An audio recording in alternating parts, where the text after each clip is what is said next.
ঘরে এবং বাইরে দুই জায়গায় যখন প্রবলেম হয় তখনই বোঝা যায় আসলে কতটা প্রবলেমে আছি। আসসালামু আলাইকুম ভিউয়ার্স, আশা করি সবাই ভালো আছেন। আমরাও আছি আলহামদুলিল্লাহ, আল্লাহর অশেষ রহমতে আছি।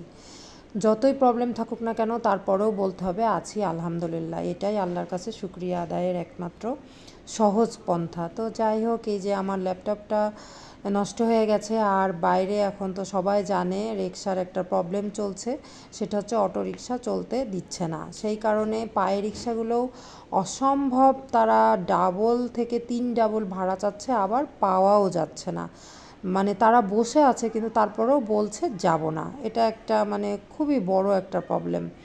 তা জানা সত্ত্বেও আমাকে বের হতেই হচ্ছে, কারণ ল্যাপটপটা আমার ইমার্জেন্সি আজকেই দরকার। যেহেতু ল্যাপটপ প্রশিক্ষণ কেন্দ্রে আমার বাচ্চা শিখছে ল্যাপটপটা, এবং ওখান থেকে তো জরুরি ভিত্তিতে ল্যাপটপ সারার একটা তাগিদ দিয়েছে, বাসায় প্র্যাকটিস না করলে তো হবেই না। তো সেই কারণে এত প্রবলেম ফেস করেও আমাকে বের হতেই হলো। তাই চলে আসলাম। এই যে অনেকক্ষণ দাঁড়িয়ে থাকার পরে একটা রিক্সা পেয়েছিলাম, তো সেটাতেই আর কি, ভাড়া বেশি চাইলেও কিছু করার নাই, যেহেতু আসতেই হবে আমাকে। আবার কতক্ষণ লাগবে ল্যাপটপটা সারতে এটাও জানি না।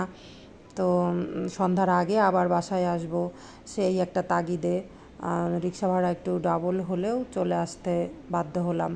তো যাই হোক, পেয়েছিলাম, এটাই আল্লাহর কাছে শুক্রিয়া। অনেকক্ষণ ধরে দাঁড়ায় থাকার পরেও অনেক সময় পাই না। তো এই যে মেট্রো রেল স্টেশনে এসেছি, এটা একটা অনেক অনেক ভালো একটা দিক বাংলাদেশের জন্য, যে জ্যাম ফেস করতে হচ্ছে না এখন আর মানুষের। সহজেই মানুষ এক জায়গা থেকে আরেক জায়গায় চলে যেতে পারছে, এবং খুব অল্প সময়ের ভিতরে সময় বাঁচছে আমাদের। আবার হচ্ছে মানে যে অতিরিক্ত শব্দ দূষণ, ধোঁয়া, এগুলোও ফেস করতে হচ্ছে না।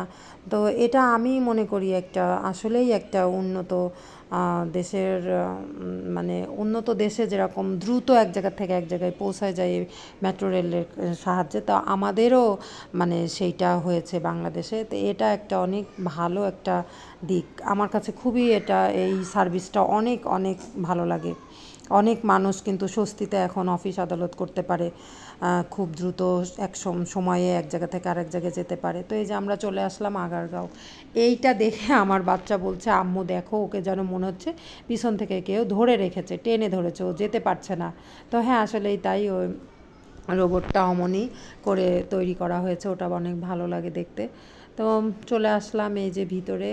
অনেক, তো এখানে অনেক সার্ভিসিং দোকান রয়েছে, কিন্তু তারপরেও সবগুলোতে তো আর যাওয়া সম্ভব না, এবং কে কেমন তাও না। তো আমি হচ্ছে মানে যেখানে আমার বাচ্চা কম্পিউটার শেখে, সেখান থেকে ওরা বলছিল যে আপনি যদি যান স্টার টিচে, ওখানে ওরা অনেক ভালো সার্ভিস দেয়, এবং আপনি নিঃসন্দেহে ওখান থেকে সার্ভিসটা নিতে পারেন।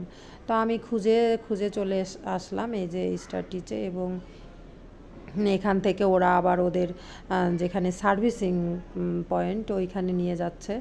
তো ওইখানে যেয়ে ল্যাপটপটা আমি দেখাবো এবং দেখিয়ে দেখি ওরা কি বলে। তো এই যে চলে আসলাম এক আপুর কাছে, আপু ল্যাপটপটা দেখে তারপরে বলবে। তো তার আগে আমাকে নিতে হবে একটা টোকেন। টোকেনটা দিল আমাকে, নিলাম, এবং আপুকে বললাম এবার দেখেন আমার ল্যাপটপটা কি হয়েছে। উনি বলল যে কি কারণে আপনার ল্যাপটপ নিয়ে এসছেন। আমি বললাম যে অন হচ্ছে না এবং ডিসপ্লেতে কিছু আসছে না, তারপরে আরেকটা প্রবলেম আছে ভিতরে। তো আপু আবার নিয়ে গেল, বলছিল যে হয়তো বা আজকে রাখতে হতে পারে। তারপর আমি বললাম একটু ভালো করে যদি দেখে দেন, আজকেই নিয়ে যেতে পারি যদি খুব ভালো হয়। তারপরে ভাইয়াটা দেখে আমাকে বলল যে না, রাখতে হবে না, আমি দেখে দিচ্ছি। তো 2 ঘন্টা বসে থাকার পরে ওরা আমাকে ল্যাপটপটা ঠিক করে দিল, এবং আমি হচ্ছে র্যাম পরিবর্তন করতে হয়েছে, আরও ওরা একটু পরিষ্কার করে দিল। তো 2 ঘন্টা পরে ল্যাপটপটা ঠিক করে নিয়ে যাক স্বস্তি পেলাম একটু, যদিও একটু দেরি হয়েছে, তারপরেও ভালো লাগছে যে না, সার্ভিসটা ভালো পেয়েছি, এবং ওরা দ্রুতই দেখেছে। এবং র্যাম চেঞ্জ করতে তো আর বেশি সময় লাগে না, তারপরেও সময়টা ওরা নিয়েছে ইচ্ছা করে, যেহেতু ভালো করে একটু চেক করে দিতে পারে। তো আবার চলে আসলাম মেট্রো রেলেই করে। আমরা চলে এসে এই যে ছোট্ট একটা ফুটপাতে দোকান দেখে আমার বাচ্চা এটা নিতে চাইলো, তো দিলাম ওকে। তারপরে এখন বাসায় তো আসতে হলে কিছু নাস্তা না খেলেই নয়। তো ওদেরকে আমি হচ্ছে অন্য জায়গায় নিয়ে যেতে চেয়েছিলাম, কিন্তু যেহেতু মাগরিবের আজান হয়ে গেছে তাই ভাবলাম আর বাইরে বসা ঠিক হবে না, তো যাই বাসায় চলে যাই। এখন বড় মেয়েটা আমার পছন্দ করে ডালপুরি, আর এদের একটা টক আছে স্পেশালি, তো আমি সেইটা নিয়ে বাসায় আসলাম এবং সবাই মিলে একসাথে মজা করে নাস্তাটা করলাম।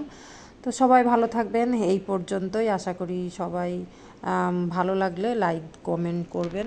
ওকে, আসসালামু আলাইকুম, বাই।